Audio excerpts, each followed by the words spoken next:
네, 진보당 부대변인 김도연입니다. 오전 브리핑 시작하겠습니다. 총 3건입니다. 윤석열 대통령 최상병 특검 수용하십시오. 내가 사단장님께 몇 번 건의드렸는데 첫날부터 뭐 알잖아. 해병대 최상병 사망 전날 포구 속에도 수색하라고 지시한 정황의 녹취가 공개됐습니다.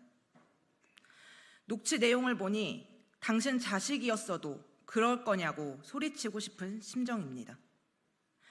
충격적인 사실이 연일 공개되고 있는데 최상병 특검에 관련하여 윤석열 대통령은 여전히 외면하고 있습니다. 런종섭 사태를 만들고 2달 가까이 공수처장 최종 후보를 임명하지 않으면서 이대로 묻히길 간절히 바라는 듯 보입니다. 국민의힘 역시 공수처의 수사 결과가 먼저라며 배째라는 식입니다. 총선에서 심판을 받고도 여전히 무엇이 문제인지 모르는 정부와 여당입니다. 특검을 외칠 수밖에 없는 이유가 있습니다. 공수처는 기소권이 없고 기소할 수 있는 검찰은 적극적이지 않다는 사실입니다. 되돌아보면 이종섭 전 장관이 도주대사가 될 수 있었던 이유에는 검찰의 출국 금지 해제도 한몫하지 않았습니까?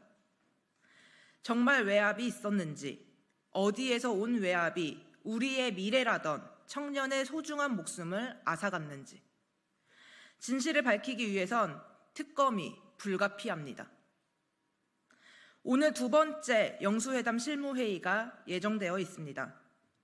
곧 윤석열 대통령과 민주당 이재명 대표의 만남이 성사될 듯합니다. 이재명 대표는 반드시 그 자리에서 최상병 특검을 설득해야 합니다.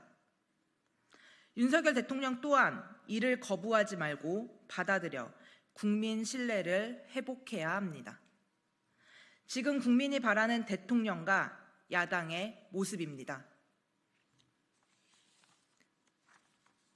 2번째입니다. 국민의힘 이철규 원내대표, 국민은 외면할 것입니다. 국민의힘 내에서조차 절규가 쏟아집니다. 22대 국회를 책임질 국민의힘 원내대표의 이철규 의원의 출마설이 제기되었기 때문입니다. 선거 결과에 대한 반성도 없고 혁신도 없는 모습에 그저 실소만 뿜어져 나옵니다. 이렇게 민심을 몰라서야 어떻게 여당으로서 책임을 지고 국정 운영의 파트너가 되려고 하는지 참으로 걱정입니다. 윤석열 대통령의 불통이 이번 총선 참패를 일으켰고 그 불통엔 친윤들에게도 책임이 있다는 사실을 정녕 모른단 말입니까? 아니면 진심으로 민생은 외면한 채 자신들의 밥그릇을 지키기 위해 모든 것을 다하는 22대 국회를 만들겠다는 겁니까? 그 무엇 하나 국민이 이해하고 봐주기 어렵습니다. 22대 국회에서 국민의힘 원내대표는 윤석열 대통령의 불통에 직언을 하고 국민의 편에 서는 모습과 함께 야당과 협치할 수 있는 인물이어야 합니다. 도로 용산 출장소는 국민의 외면만 준비되어 있습니다. 마지막입니다. 대통령 경호 문제로 폐쇄된 주차장, 예비 부부에게 대안을 마련해줘야 합니다. 신혼부부가 가장 행복한 시작을 알리는 날, 대통령실은 찬물을 끼얹었습니다. 예비 부부들에게 대통령실 경호 문제로 국방 컨벤션 예식장의 5개 주차장 사용 제한을 일방 통보했기 때문입니다.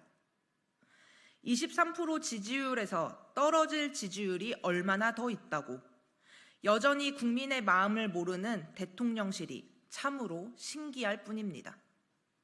국민과 멀어지는 방법도 참 가지가지란 소리가 저절로 나옵니다. 국방 컨벤션은 지하철역에서 가깝고 교통이 편리해 인기가 높은 결혼식 장소입니다. 많은 예비부부가 아름다운 이곳에서 새로운 출발을 약속하기 위해 손님을 초대하는데 대통령 때문에 축하해주기 위해 온 손님들께 미안한 마음을 전해야 하는 날이 되어버렸습니다. 문제는 이에 대한 대안이 없다는 것입니다. 보안과 경호 문제로 폐쇄가 필요하다면 미리 안내받지 못하고 이곳을 선택한 이들에게 적절한 보상이 필요함에도 예산이 든다며 나몰라라 하고 있기 때문입니다. 소통을 강화하겠다며 광화문 대통령을 외치다 청와대를 외면하고 만든 대통령실이 예비 부부들에게 눈살을 찌푸려지는 곳으로 변했음에도 대통령은 자신의 경호만 중요시할 뿐입니다. 도대체 대통령은 누구를 위해 있는 겁니까? 원성이 더 터져나오기 전에 적절한 조치가 필요해 보입니다. 이상입니다.